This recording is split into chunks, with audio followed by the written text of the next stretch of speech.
kekuatanku,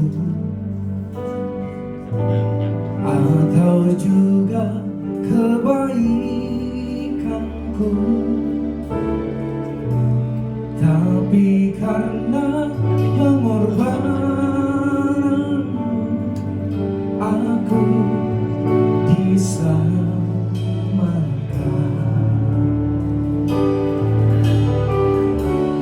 Bukan dengan kekuatanku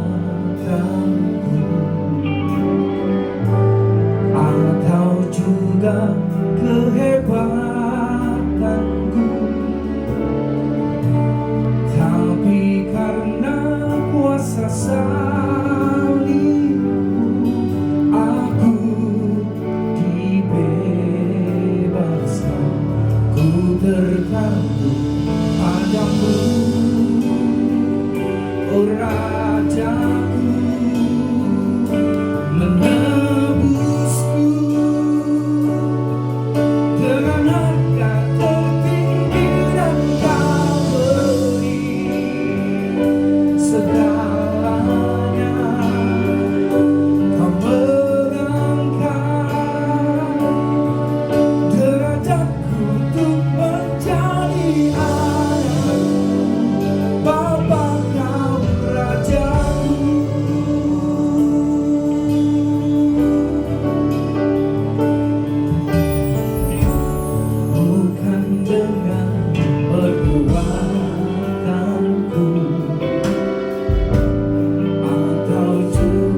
kami mengaku bahwa pertolongan di dalam ibadah kita pada pagi hari ini datangnya daripada Allah Bapa pencipta langit dan bumi dengan segala isinya, yang kasih setianya kekal sampai selama-lamanya. Dan di dalam kekekalan kasihnya ia tidak pernah meninggalkan ciptaan tangannya. Turunlah atas saudara-saudara sekalian kasih karunia dan anugerah sejahtera dari Bapa dan Tuhan Yesus Kristus. Amin. Bapa di sorga, terima kasih ya Tuhan untuk kebaikan-Mu, untuk kemurahan-Mu Tuhan. Kalau hari ini kami masih boleh ada, semua karena kasih setia-Mu yang Kau berikan dalam hidup kami, anak-anak-Mu yang percaya kepada Engkau ya Tuhan. Terima kasih ya Tuhan. Kalau hari ini ya Tuhan, di pagi hari yang Engkau berkati ini ya Tuhan, kami hendak beribadah Tuhan, memuji, memuliakan dan mengagungkan kebesaran-Mu ya Tuhan. Pimpin kami semua ya Tuhan, kuasai kami dengan urapan kuasa-Mu yang kudus ya Tuhan, supaya kami dapat memuji Tuhan dengan penuh sukacita di dalam hidup kami masing-masing di hadapan Tuhan. Tuhan, kami berdoa juga ya Tuhan, supaya kuasa urapan-Mu Tuhan boleh hadir di tengah-tengah kami Tuhan, untuk para pemain musik, untuk para worship leader dan singer ya Tuhan. Berikan kuasa urapan-Mu Tuhan buat mereka Tuhan, boleh membawa jemaat untuk memuji Tuhan dengan penuh sukacita Tuhan pada ibadah pagi hari ini ya Tuhan. Demikian juga dengan jemaat Tuhan yang Kau pimpin hadir di tempat ini ya Tuhan. Tuhan tolong beri kekuatan kepada mereka ya Tuhan, supaya mereka boleh mengerti akan firman-Mu Tuhan di dalam hidup mereka Tuhan. Mereka boleh mengerti akan isi firman yang disampaikan pada pagi hari ini Tuhan, dengan pertolongan daripada Tuhan. Sehingga iman kami semua boleh bertumbuh di hadapan Tuhan, semakin boleh mengerti akan kebaikan-kebaikan dan segala rahasia isi dari firman-Mu ya Tuhan. Terima kasih ya Tuhan, terima kasih. Berkati jemaat-Mu juga yang masih dalam perjalanan Tuhan, yang akan datang ke tempat ini. Pimpin mereka boleh berkumpul bersama-sama dengan kami, beribadah di tempat ini. Terima kasih ya Tuhan. Terima kasih, berkati kami semua ya Tuhan, dan kami percaya Engkau hadir di tengah-tengah kami dan memuji, memuliakan nama-Mu. Terima kasih ya Bapa, di dalam nama Tuhan Yesus kami alaskan doa kami. Amin. Amin. Shalom Bapak Ibu. Shalom. Ada sukacita hari ini. Yes, amin. Diberkati Tuhan selalu. Amin. Berikan salam kepada samping kiri dan kanan kita, sebelum kita lebih lagi masuk di dalam memuji dan menyembah Tuhan. Kita bersyukur kalau kita memilih hidup yang berarti untuk memuliakan Tuhan. Yesus namanya, Tuhan yang kita sembah, Tuhan yang kita percaya. Mari memuji Tuhan.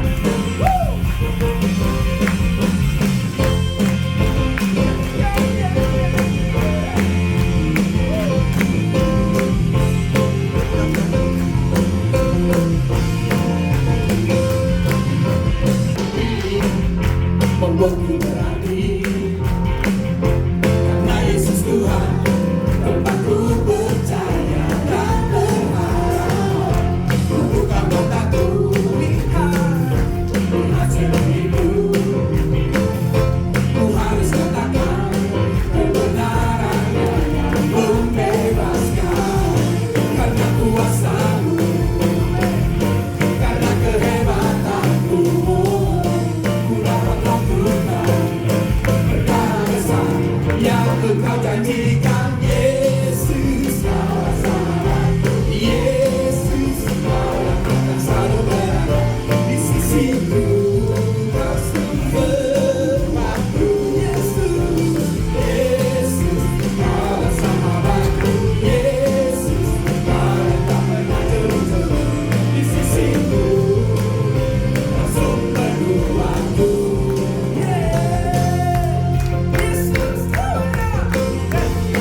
luar biasa ya.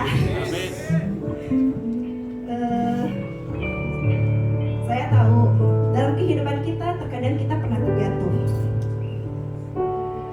termasuk saya.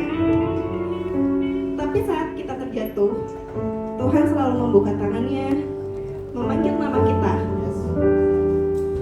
Dia mau kita datang kepadanya, datang ke pelukannya. Saudara tahu, nama kita ternyata terukir di hatinya. Nama masing-masing kita, nama Michelle, Bang Arnold, Hansel, semua nama-nama kita sudah terukir di hatinya.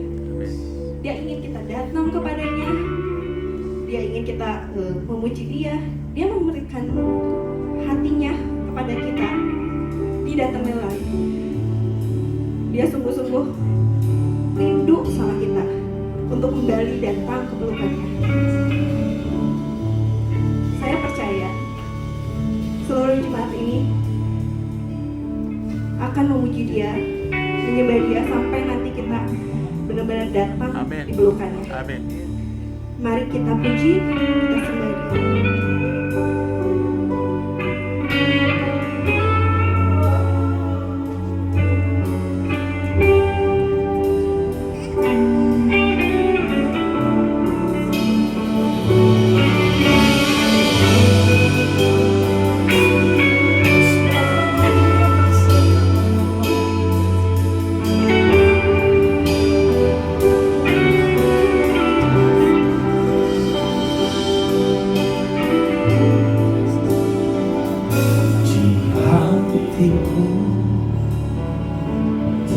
Terukir namaku di matamu, terukis wajahku, bukan karena kuat gagahku, namun hanya karena kemurahan-Mu. Meski terkadang aku terjatuh, tak pernah lelah Kau hampiriku, memelukku dengan cinta-Mu. Betapa besar mulia kasih-Mu.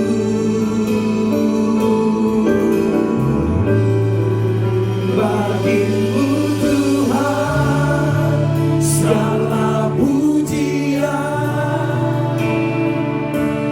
hormat kemuliaan, tiada ternilai. Salib-Mu Tuhan, sungguh berharga Engkau, Yesus.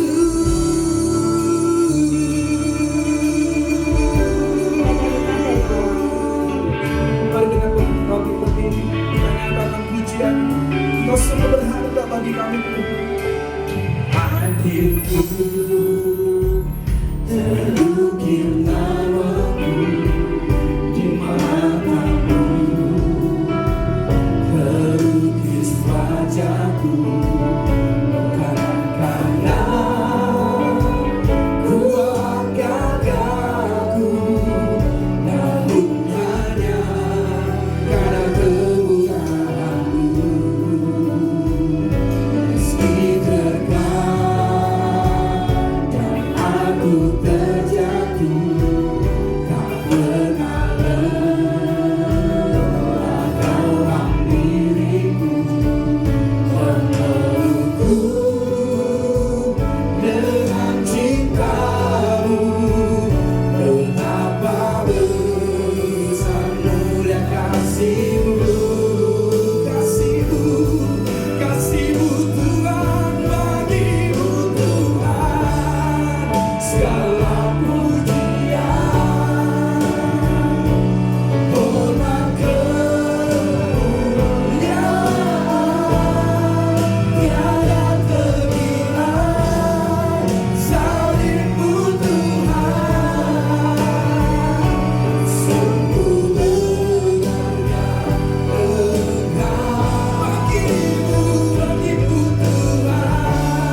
Segenap hati dan jiwa kami menaikkan pujian bagi Engkau Tuhan.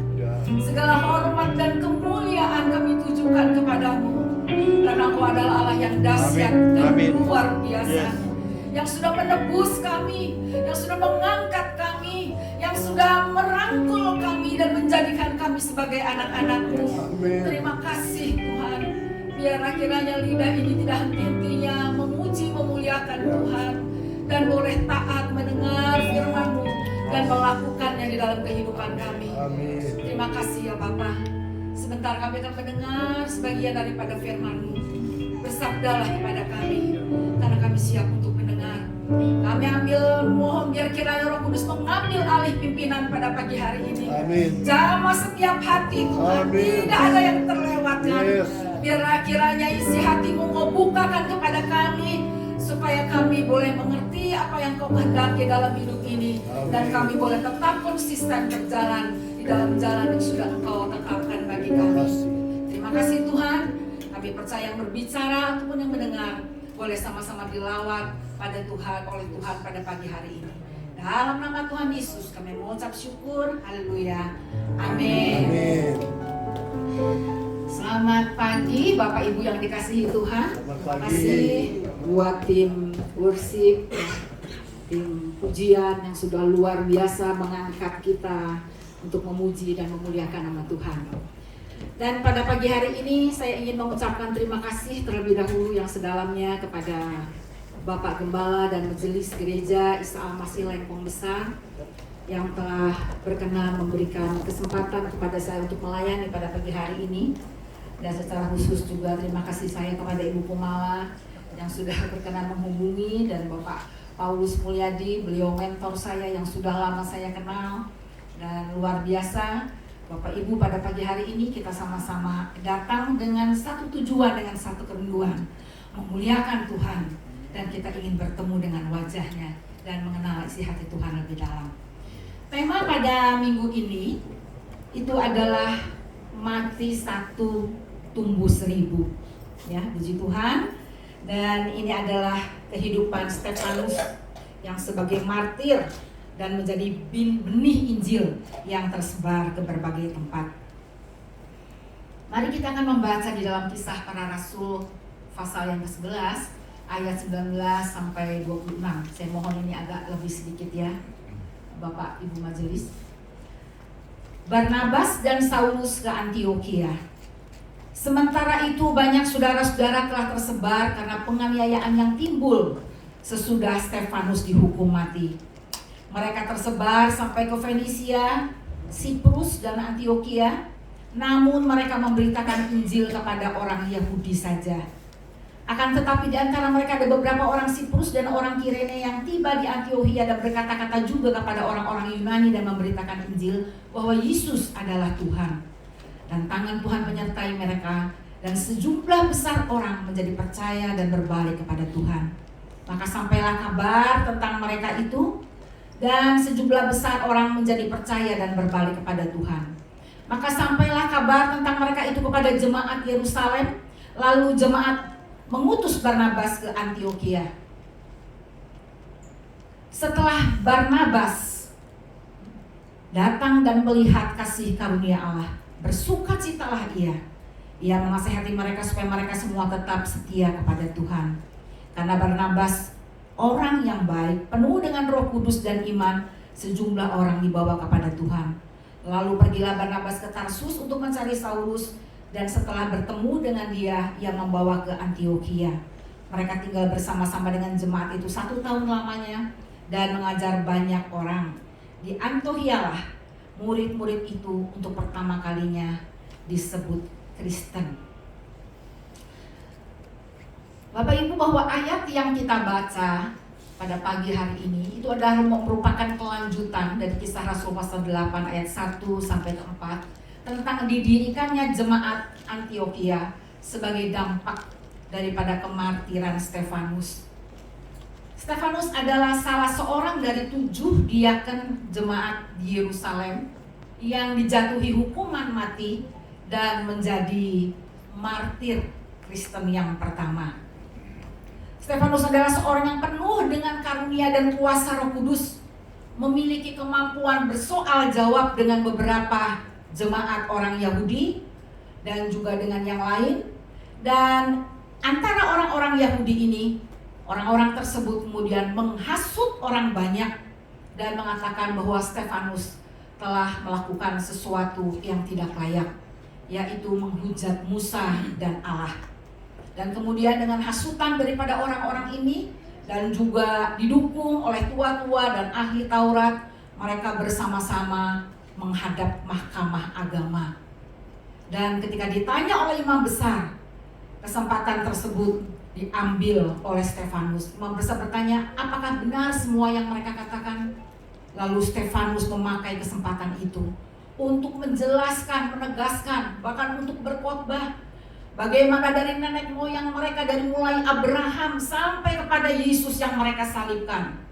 Dan kemudian pada akhir daripada pembicaraannya, Stefanus dengan berani, dengan semangat ya, yang luar biasa, dengan kuat kuasa Roh Kudus, dia menegur, mengecam mereka.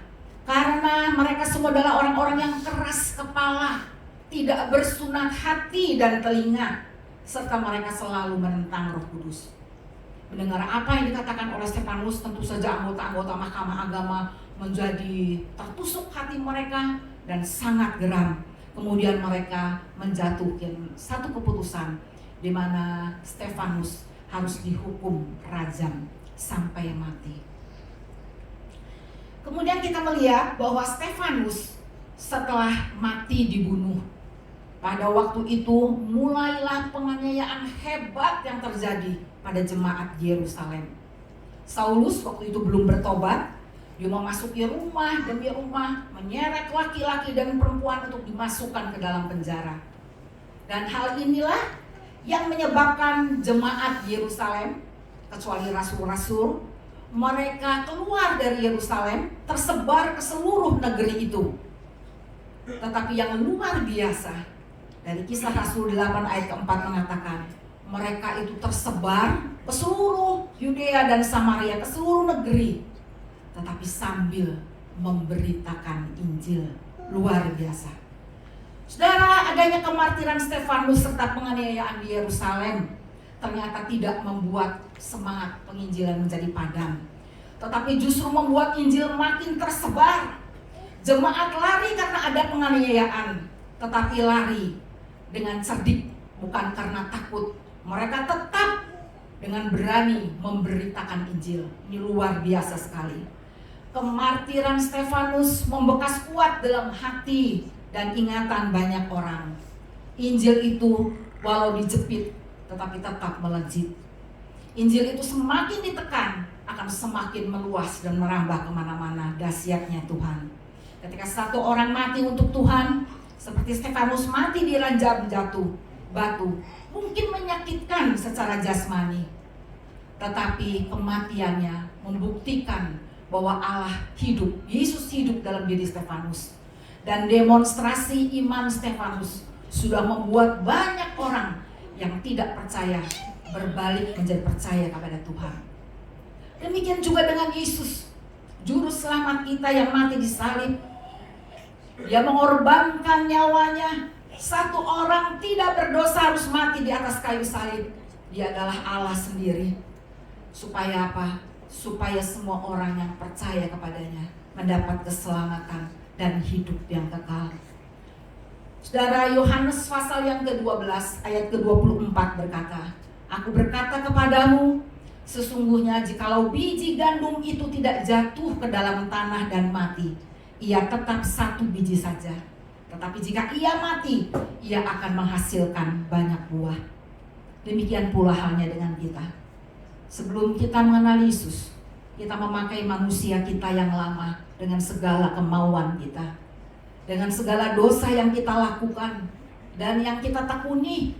Tetapi setelah kita mengenal Kristus, maka kita meninggalkan itu semua. Kita menerima keselamatan daripada Tuhan. Kita dilahirkan baru kembali dan bertumbuh secara dewasa di dalam Kristus, agar bisa menjadi saksi Kristus untuk banyak orang di sekeliling kita, baik itu di rumah baik itu di lapangan pekerjaan kita ataupun orang-orang di sekitar kita, dapat menyaksikan bagaimana Kristus hidup di dalam kehidupan kita. Saudara, penganiayaan terhadap Stefanus dan terhadap jemaat Yerusalem menunjukkan kepada kita bahwa jelas penderitaan yang dialami justru dapat membuat kebaikan. Seringkali kita banyak mengeluh tatkala kita mengalami banyak penderitaan, tetapi kita tidak tahu di ujung penderitaan itu kita melihat kemuliaan Allah dinyatakan, kemenangan bagi orang-orang percaya. Dan Roma 8 ayat 28 mengatakan, kita tahu sekarang bahwa Allah turut bekerja sama dalam segala sesuatu untuk mendatangkan kebaikan bagi mereka yang mengasihi Dia, yaitu bagi mereka yang terpanggil sesuai dengan rencana Allah. Saudara, di zaman sekarang, di tengah tantangan hidup yang tidak sedahsyat mungkin seperti apa yang dialami oleh jemaat Yerusalem, apakah kita masih memiliki semangat dan keberanian untuk mempertahankan iman kita di tengah gejolak yang tidak menentu dalam dunia ini dan tetap berani untuk memberitakan tentang Yesus? Di zaman sekarang, kita mungkin tidak dikejar-kejar untuk ditangkap seperti jemaat Tuhan pada awal mula-mula. Kita tidak pernah dikejar-kejar polisi karena mengikut Tuhan. Tetapi mungkin di dalam kehidupan kita menghadapi banyak tekanan hidup. Ada tekanan ekonomi yang berat yang harus kita hadapi pada akhir-akhir ini. Mungkin kesehatan yang tidak kunjung membaik. Mungkin belum mendapat jawaban doa daripada Tuhan yang padahal sudah kita gumulkan sekian lama. Namun bagian kita adalah kita harus tetap setia seperti yang Barnabas nasihatkan kepada jemaat Antiokhia, Kisah Rasul 11 ayat 23b.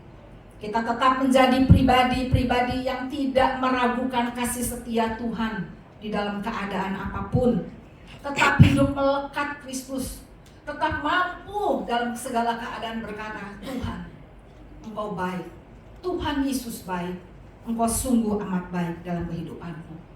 Karena kita yakin bahwa semua itu akan berlalu dan kita akan melihat kemenangan, kuasa, pertolongan Tuhan dinyatakan dalam setiap kehidupan anak-anaknya. Saudara, di luar iman kepada Yesus, ada orang yang begitu sangat memprihatinkan keadaannya.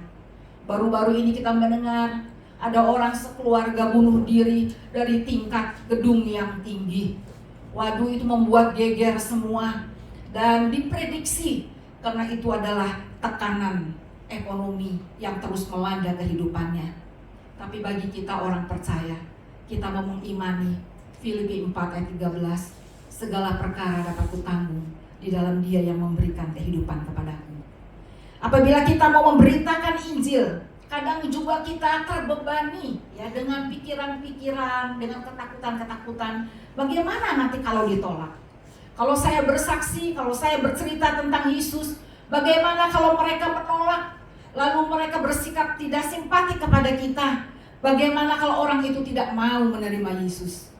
Tapi firman Tuhan pada pagi hari ini mengingatkan, bagian kita adalah terus memberi kesaksian tentang Yesus, terus menyaksikan Tuhan, dan terus memberitakan kabar kesukaan itu.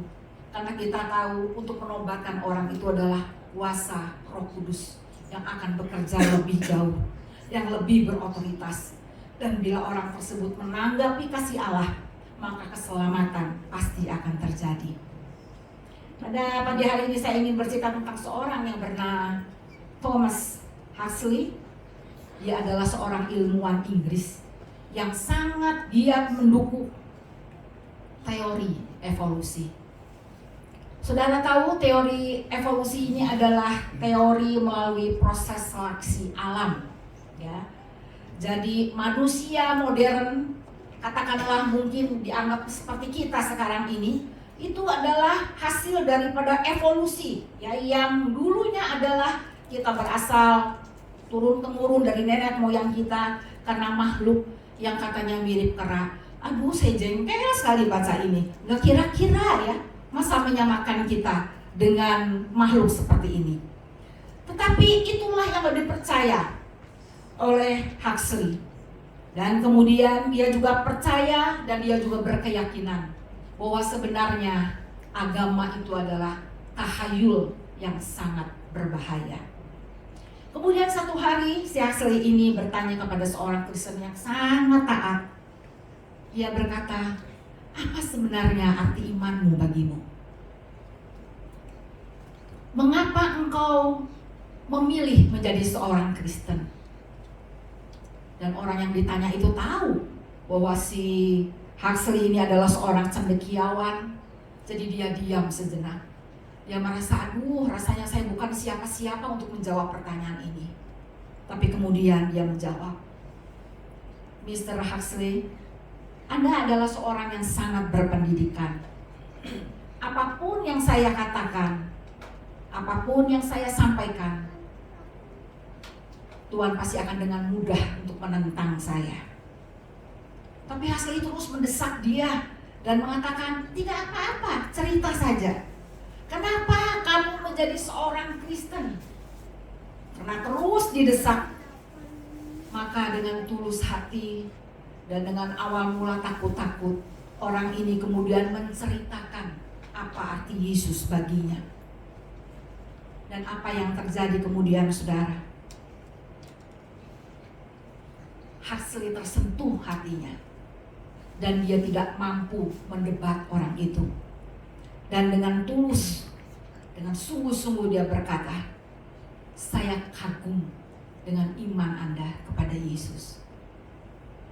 Dari kisah singkat ini kita bisa menarik setidaknya dua hal. Yang pertama, kita mungkin menghargai, kita boleh menghargai pengetahuan. Ya, kita boleh menghargai pendidikan formal.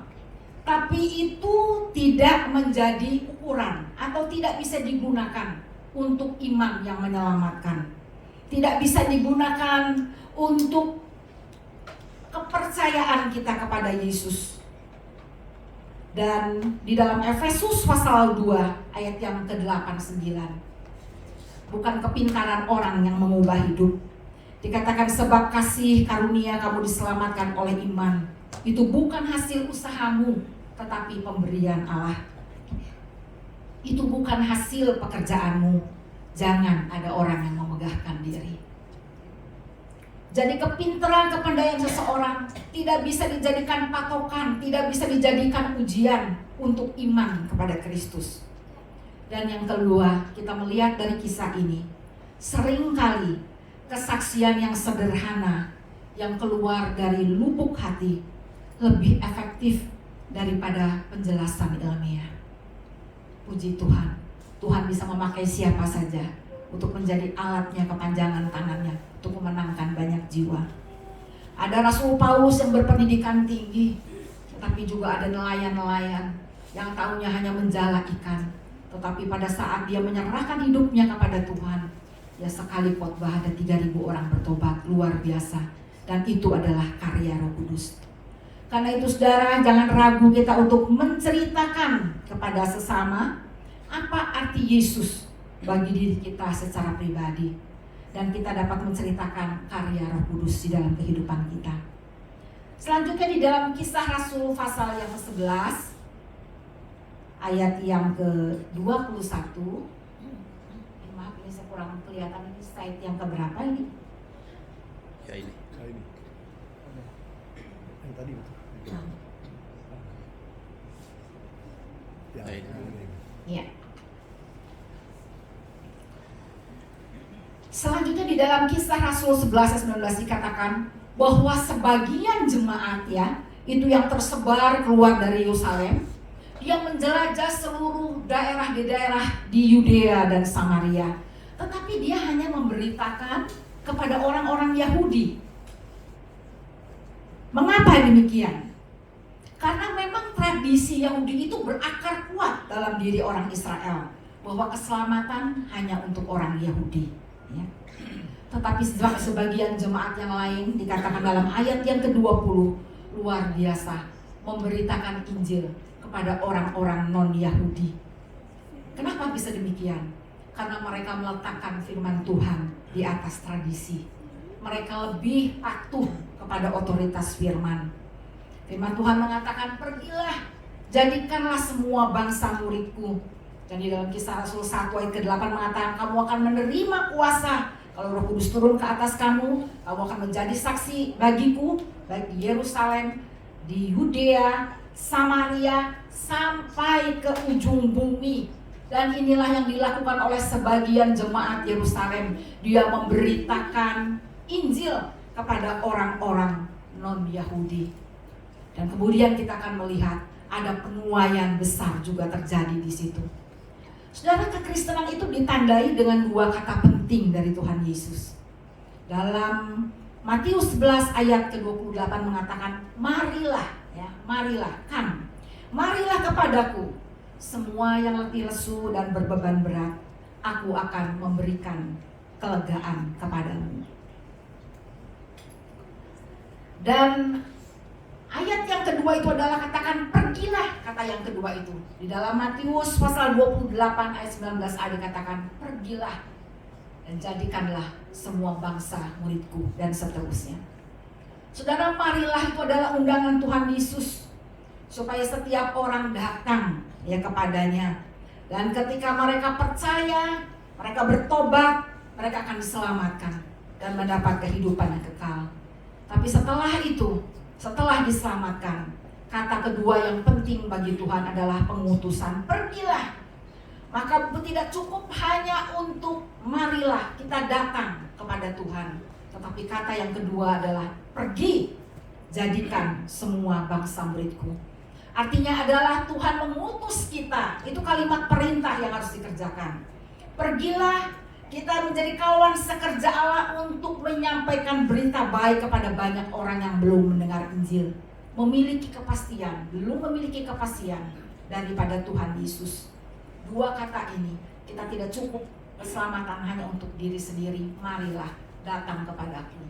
Tetapi satu kata yang penting dari Tuhan merupakan pengutusan bagi kita semua sebagai jemaat Tuhan.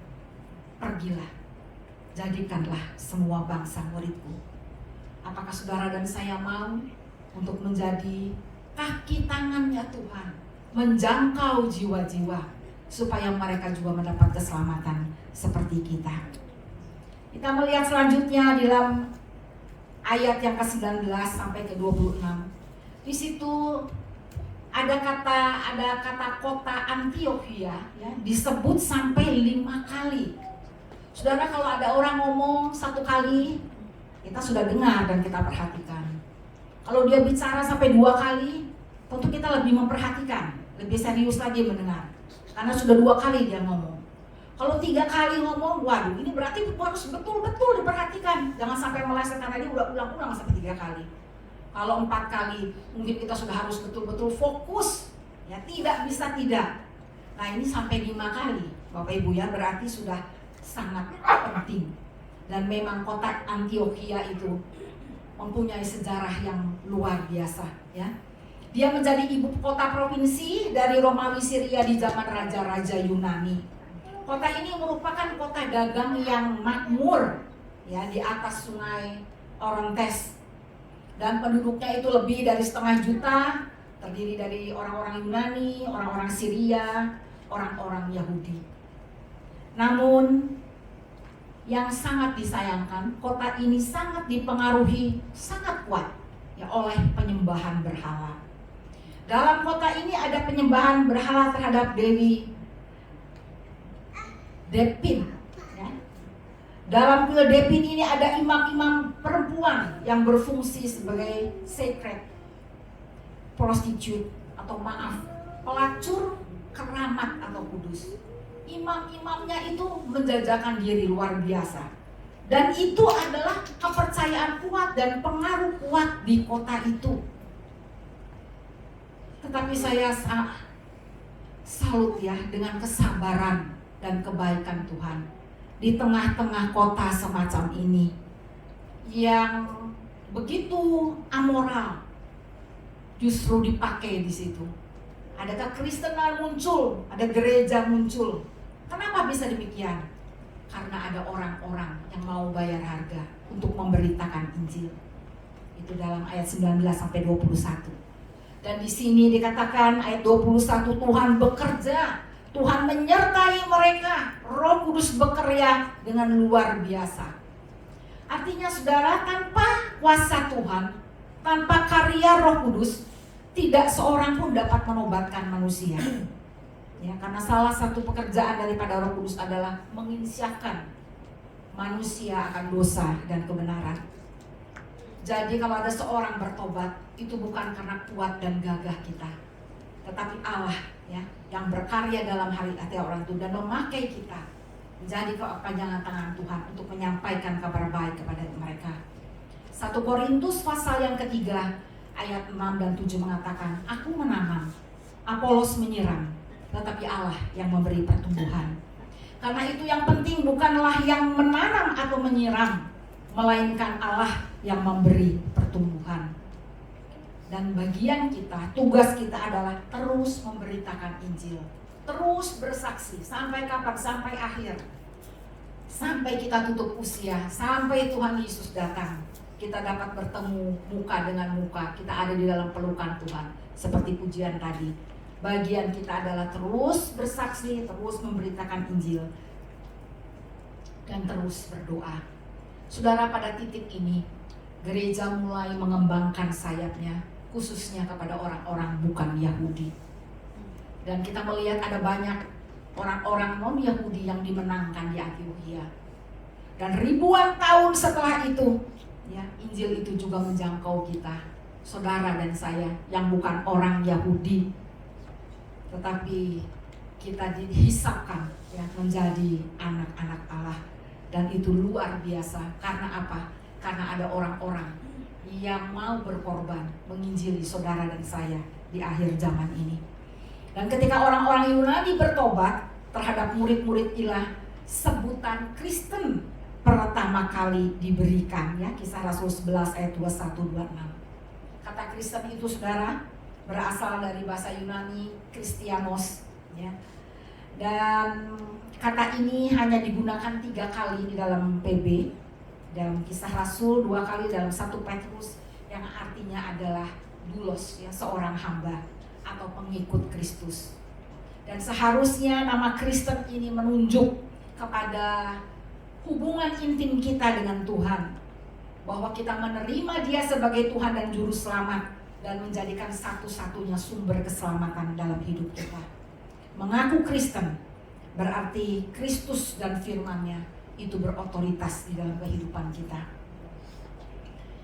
Ada satu kesaksian dari seorang perempuan ya, yang bernama Catherine Gunn. Dia berusia 29 tahun. Dia bekerja sebagai penerjemah di markas besar komunikasi pemerintah Inggris. Dan kemudian dia menjadi terkenal karena membocorkan rahasia intelijen Inggris pada waktu itu. Dan sebelum melakukannya tentu saja Catherine ini bergumul keras akan keputusannya itu. Apabila dia diam saja tidak membocorkan, maka ia sangat prihatin. Dia sangat menyayangkan karena dia peduli akan nyawa orang banyak dari warga sipil dan dari tentara Inggris yang ada di dalam medan perang. Tetapi kalau ia membocorkan rahasia itu, dia tahu resiko apa yang harus dia pikul. Dia akan ditangkap, dia akan diadili, dia akan dipenjara. Belum lagi ancaman, dia akan dibunuh dan akan dihabisi. Saudara, dia menjadi sangat resah dan gelisah. Dan dalam keadaan ini, saudara, luar biasa Tuhan memberi seorang pendukung yang sangat baik bagi Catherine, yakni suaminya. Suaminya itu mengingatkan, do nothing and die, or fight and die. Kamu tidak melakukan apa-apa dan mati, atau kamu berjuang dan kemudian mati. Catherine merenungkan apa yang dikatakan suaminya dalam pergumulannya, di dalam doanya. Dan akhirnya dia memutuskan bahwa dia akan menceritakan, dia akan menyampaikan, membocorkan rahasia itu, apapun yang menjadi resiko yang harus dia pikul. Tetapi dengan tindakannya itu, Catherine Gunn berhasil menyangkal diri dan dia menyelamatkan banyak orang.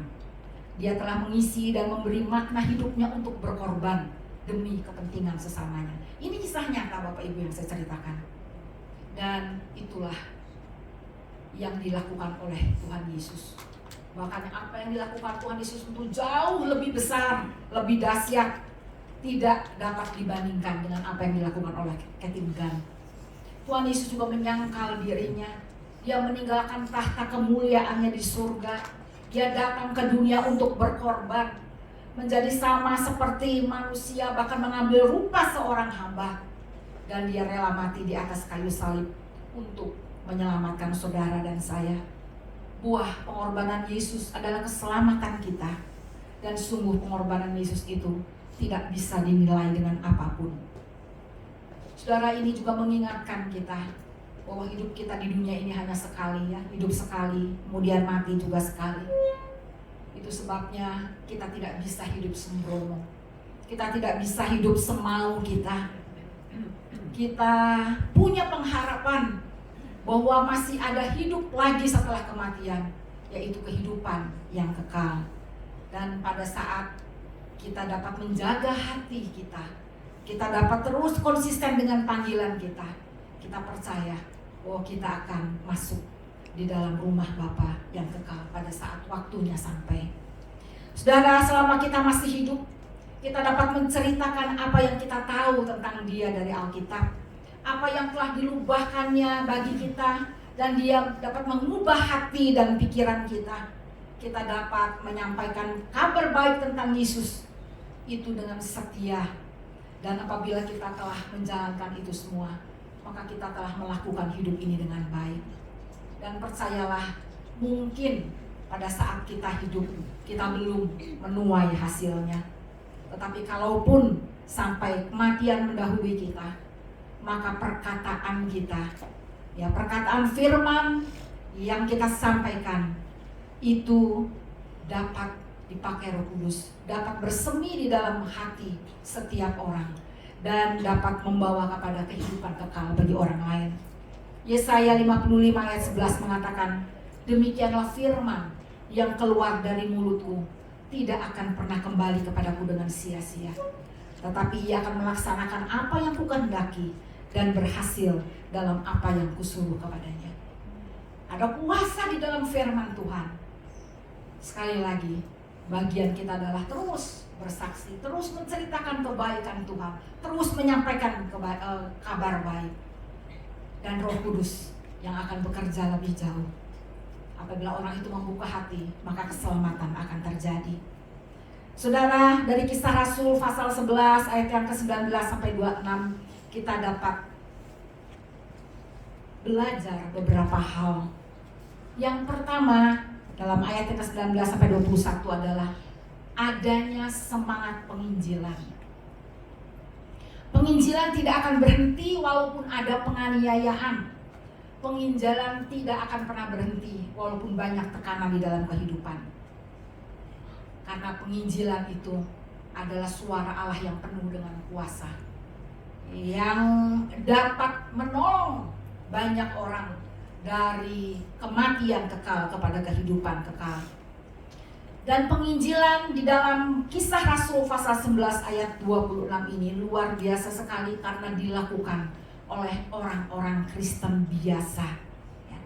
Jemaat biasa, bukan rasul, ya. Dia jemaat biasa, jemaat di Yerusalem yang karena penganiayaan dia harus pergi meninggalkan tempat awalnya ke daerah-daerah baru. Tetapi dia tidak melakukan itu dengan tangan hampa. Setiap dia datang ke tempat baru, dia beritakan Injil. Dan inilah yang mendorong pertumbuhan dan pengembangan gereja. Saudara, dalam Kisah Rasul 11 ayat 19-26 juga kita dapat belajar bahwa penginjilan itu ditujukan kepada semua orang, bukan hanya kepada orang Yahudi saja. Dan penginjilan itu melampaui batas dari suku, ras, budaya, teritorial, bahkan sosial. Melewati semua daripada batas-batas yang dapat menjauhkan kita daripada kasih Kristus.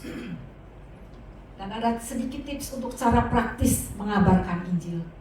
Barangkali kita tidak bisa berkhotbah panjang lebar. Bagaimana urutannya dari awal untuk menyampaikan Injil. Sampaikan bagaimana kebaikan dan pertolongan Tuhan atas kehidupan kita.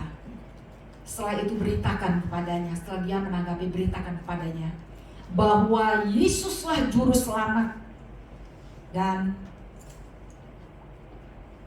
apabila dia bertobat dan percaya, dia pasti akan diselamatkan. Dan saat itu juga apabila dengan hati orang percaya, dengan mulut mengaku, saat itu juga keselamatan akan terjadi.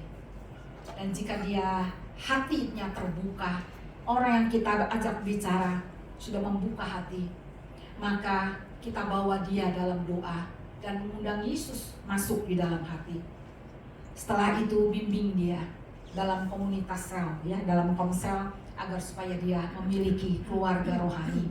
Dan saya percaya dalam skop yang lebih kecil, dalam keluarga rohani, dia akan mendapat pertumbuhan rohani yang lebih cepat, bersama-sama juga dengan kita orang-orang percaya. Bagaimana dengan semangat penginjilan kita pada saat ini? Apakah masih tetap menyala? Apakah sudah mulai padam? Apakah kita mengerjakan amanat agung ini dari generasi ke generasi?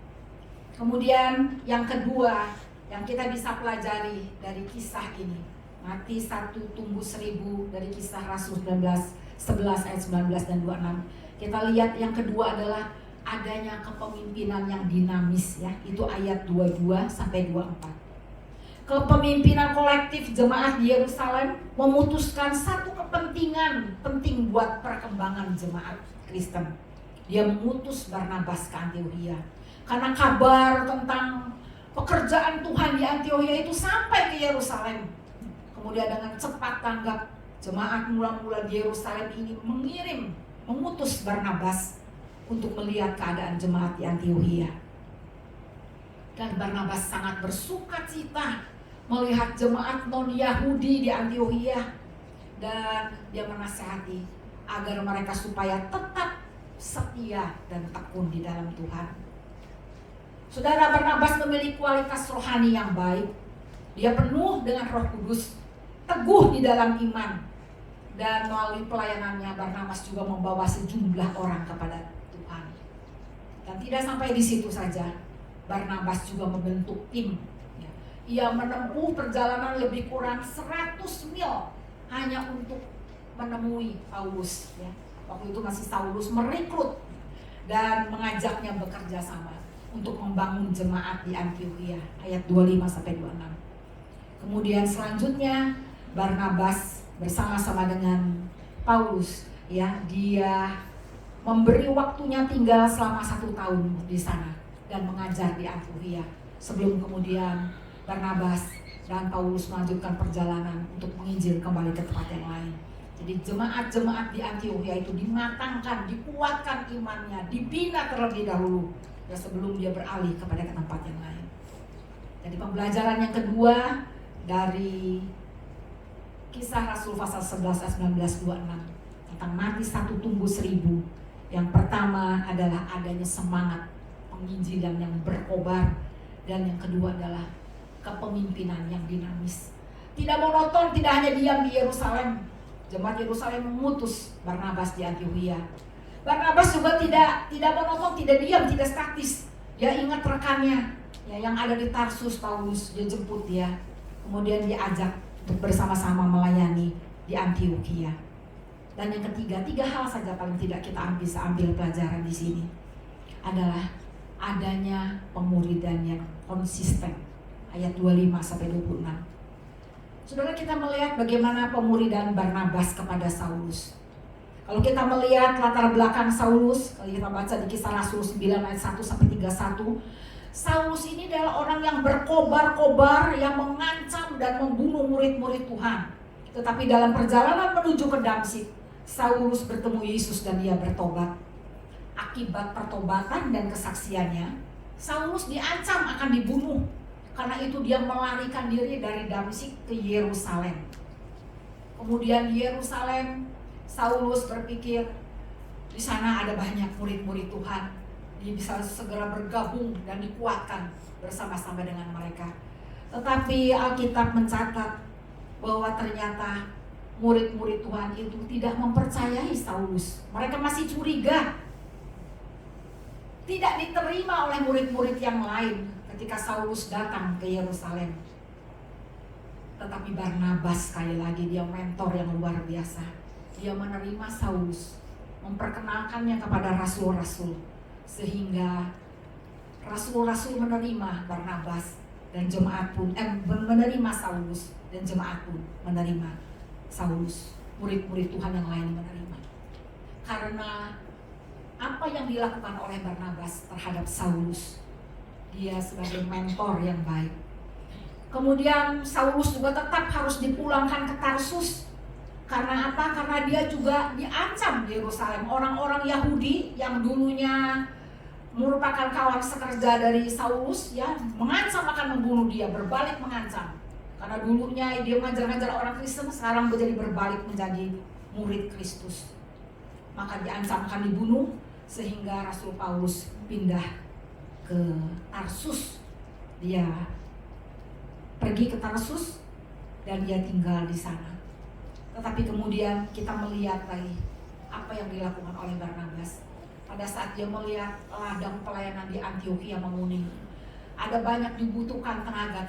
Dia tidak seorang diri, tapi dia ingat rekannya, ya, Saulus. Dia pergi ke Tarsus, dia jemput dia, dan kemudian dia ajak untuk melayani di Antiokhia.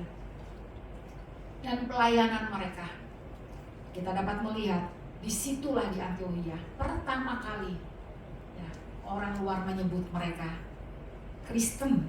Nama ini disebut pertama kali adalah di Antiokhia. Jadi kita melihat, saudara, setelah Barnabas merekrut Saulus, maka kita juga melihat bahwa Barnabas dan Saulus merekrut jemaat Antiokhia, memuridkan yang dimaksud.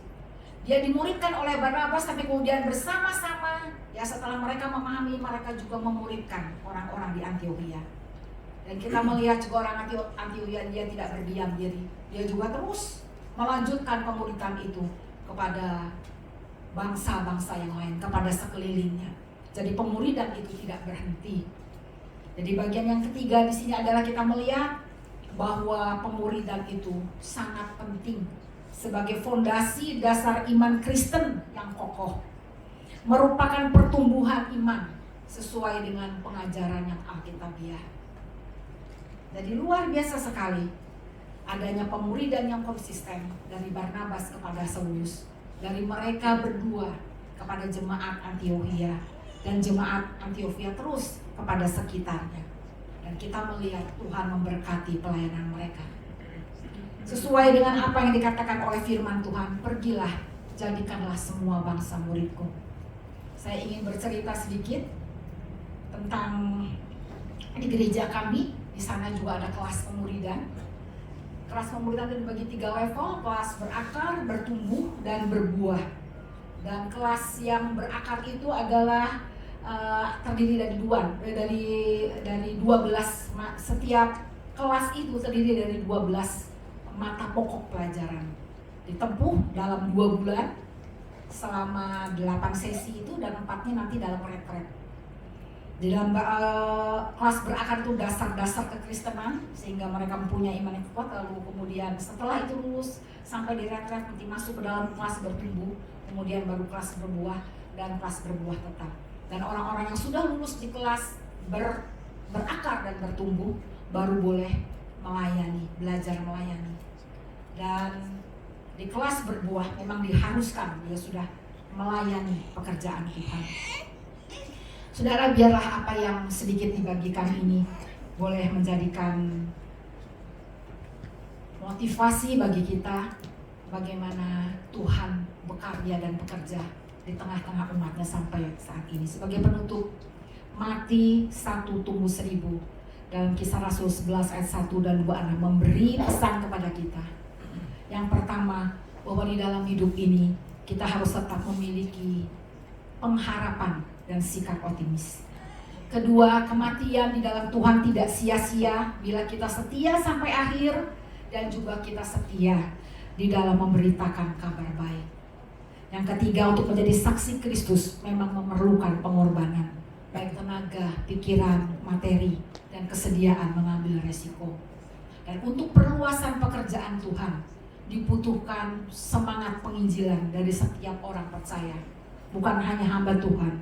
Ada kepemimpinan juga yang dinamis dan ada pemuridan yang konsisten, sehingga gereja Tuhan semakin bertumbuh dan berkembang di akhir zaman ini. Tuhan Yesus memberkati Bapak Ibu semua. Amin. Mari kita sama-sama berdoa. Terima kasih Tuhan untuk firman-Mu pada pagi hari ini. Biarlah boleh membekali kami, untuk kami boleh mengerti bahwa pekerjaan Tuhan tidak bisa dihentikan oleh siapapun juga. Bahwa Injil Tuhan akan terus berkembang untuk memenangkan banyak orang. Dan marilah Tuhan, biar kiranya Tuhan, Roh Kudus-Mu terus bekerja di dalam hati kami, menggerakkan setiap hati kami, untuk kami mau dipakai oleh Tuhan, memenangkan banyak jiwa. Untuk kami terus boleh bersaksi di sepanjang hidup kami, bercerita tentang kebaikan Tuhan, dan bercerita kabar baik yang sudah Tuhan lakukan bagi kami. Terima kasih, berkati Tuhan anak-anak-Mu di tempat ini, berkati gereja-Mu, berkati seluruh pimpinan di tempat ini. Kami percaya Tuhan, Engkau yang sudah mulai membangun, Engkau yang akan meneruskannya sampai hari-Mu. Semakin Tuhan lanjut, semakin dipakai bertumbuh dan berkembang. Dan gereja ini akan menjadi penuh sesak, karena Tuhan semua jemaatnya dinamis, aktif, memberitakan Injil dan membawa jiwa bagi Tuhan. Biar nama Tuhan ditinggikan dan dipermuliakan. Dan hanya di dalam nama Tuhan Yesus Kristus kami menyerahkan segala seru doa kami. Haleluya. Amin.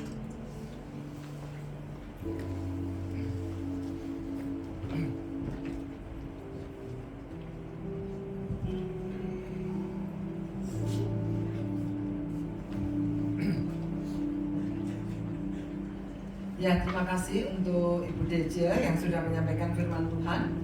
Ibu Deja ini teman seperjuangan ya, dari tahun 78 ketika saya ada di Bandung.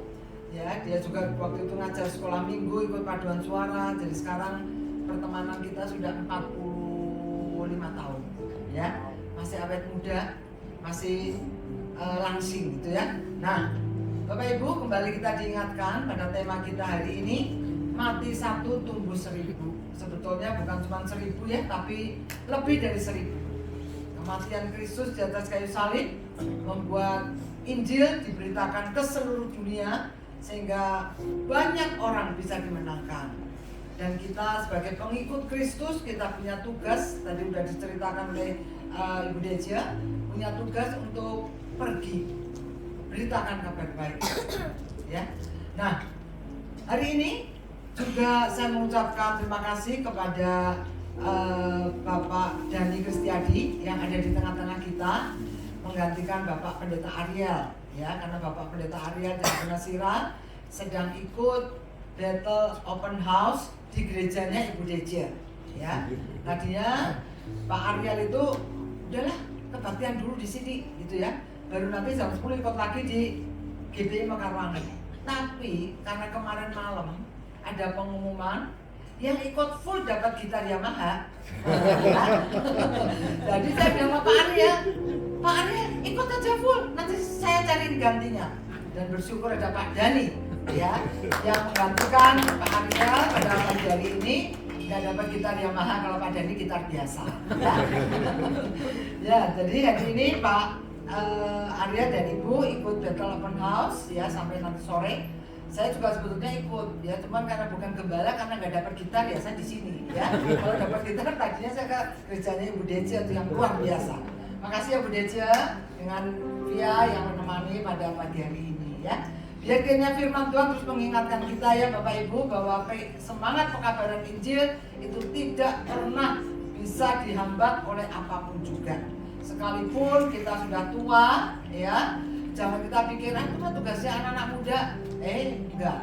Tetap kita yang lebih tua kadang lebih didengarkan daripada anak-anak muda. Tapi yang muda juga jangan berkata, itu mah tugasnya Pak Oong juga jangan ya, karena Pak Oong tuh sampai rambutnya hilang habis juga tetap setia mengabarkan Injil ya. Nah, hari ini saya memberikan beberapa pengumuman. Yang pertama, saya menyambut jemaat baru. Sebetulnya minggu lalu sudah datang ya, Ibu Chong Mei Yin. Ya, kita berikan tepuk tangan buat Ibu Chong Mei Yin. Ini rumahnya dekat di sini di Baladewa, jadi bisa ikutan aktivitas di sini ya, Bu ya. Nah, Senin besok itu ada latihan angklung jam 5 sore seperti biasa ya. Lalu kemudian hari Rabu kebaktian kaum wanita kembali jam 10 pagi. Karena sore sering hujan, maka tetap diubah jam 10 pagi ya untuk yang kaum wanita. Kamis GIF berjalan seperti biasa di tempat ini jam 6. Lalu Jumat, doa Jumat minggu depan ini tidak keliling, tapi kita akan sama-sama ke Lengkong Besar ya. Biasanya Pak Dinggi kita selama ini tuh keliling, banyak yang ikut karena ada makan-makan ya. Jadi nanti hari Jumat besok kita ke Lengkong, pulangnya baru makan-makan di traktir Pak Oong. Yang mau ikut kumpul di sini ya jam 6 sore ya. Lalu kemudian Sabtu seperti biasa juga ada latihan musik dan kebaktian remaja. Dan saya mengumumkan untuk tanggal 17 Juni itu ada piknik ya, kebaktian bukan kebaktian, piknik aja lah ya, ke Taman Safari. Nah, jadi kalau saya hitung ya dari hari Minggu ini sampai nanti 17 Juni itu ada kurang lebih 12 minggu. Jadi kalau Bapak Ibu mau nabung per minggu 20.000 saja, maka nanti sampai Juni itu sudah terkumpul 250.000 untuk masuk Taman Safari. Ya, jadi itu hanya tiketnya saja. Bus, makan disubsidi oleh Pak Oong.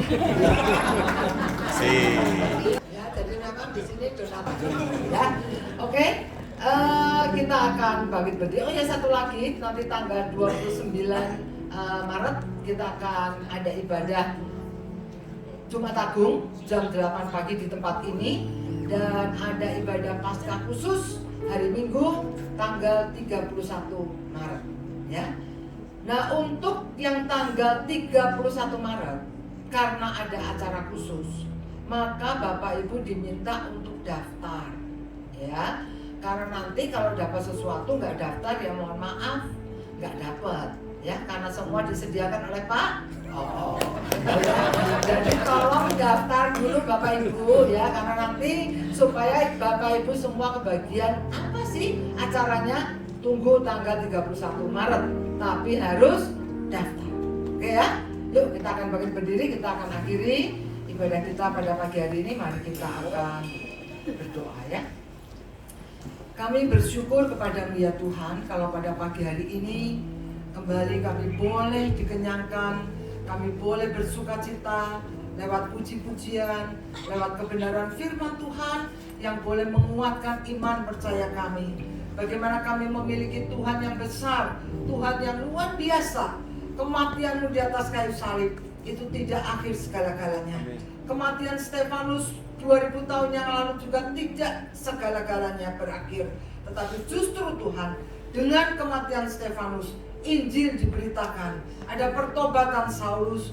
Juga Tuhan, kalau tahun ini, bulan ini, kami boleh kembali diingatkan oleh kematian Kristus di atas kayu salib, maka kami semua dapat mendengarkan berita Injil. Dan satu tugas kami Tuhan, setelah kami diselamatkan, Tuhan mau supaya kami pergi menghasilkan buah, supaya kami pergi untuk membawa orang yang belum kenal Tuhan menjadi kenal Tuhan, sehingga mereka juga dapat diselamatkan seperti kami. Tuhan, kami sungguh boleh melihat bagaimana pekabaran Injil tidak bisa dihentikan oleh apapun, oleh siapapun juga, karena kami tahu ada pekerjaan Roh Kudus di dalamnya.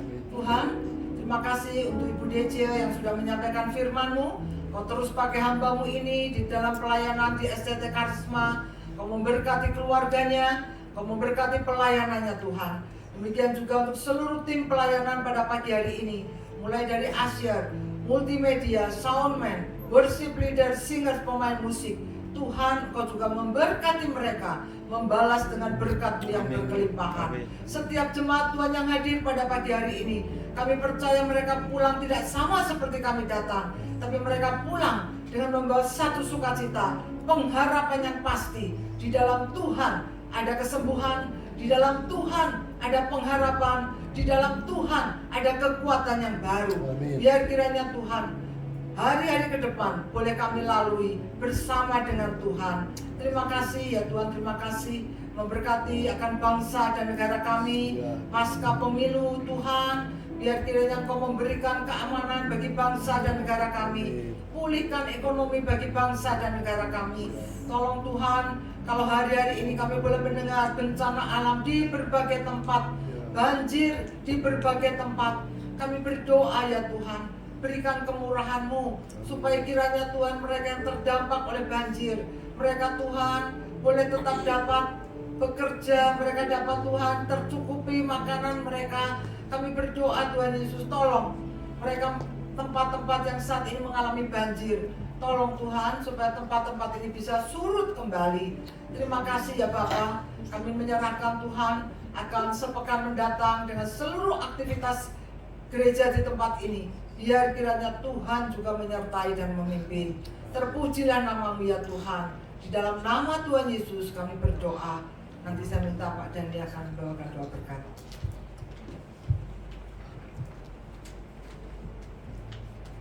Bapak Ibu Saudara yang dikasihi Tuhan, setelah kita mendengarkan kebenaran firman Tuhan pada pagi hari ini, biarlah kita bawa firman itu dan jadikanlah firman itu menjadi rema di dalam kehidupan kita, dan biarlah firman itu kita lakukan di dalam kehidupan kita sehari-hari. Mari sebelum meninggalkan tempat ini, arahkan hatimu, tadahkan kedua belah tanganmu dan terimalah berkat Tuhan. Tuhan memberkati engkau dan melindungi engkau.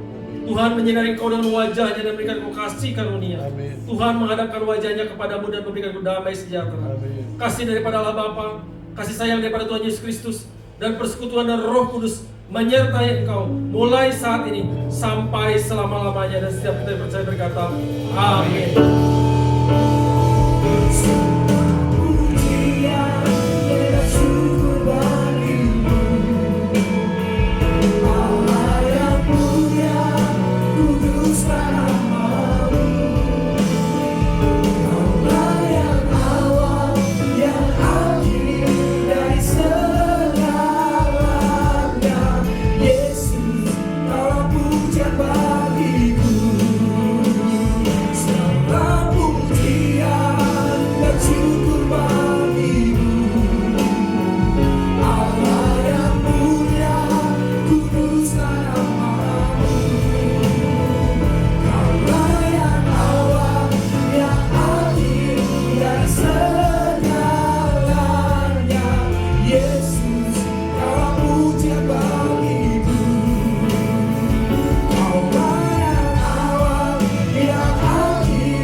Segenap pelayan Balania Fellowship Community mengucapkan selamat hari Minggu dan Tuhan Yesus memberkati Bapak Ibu.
Bukan mataku lihat sekelilingku.